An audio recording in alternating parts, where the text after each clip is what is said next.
Çünkü MRT İnşaat olarak Zəfər Loteriyasını həyata geçirməkdə siz değerli dostlarla biz beraber yaşayırıq. Nivo markalı avtomobil kimin qismət olacaqdı?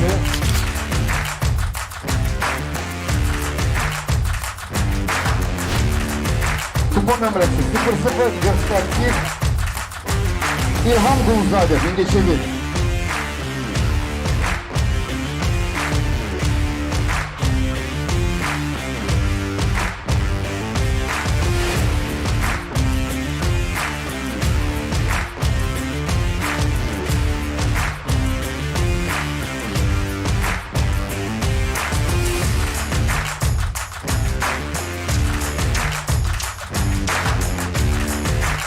Nivo markalı avtomobil kimin qismət olacaqdı?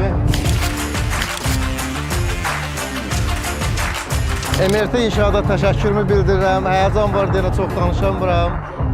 Allah hamda razı olsun. Mən gözləyirdim ki, mən aparacağım.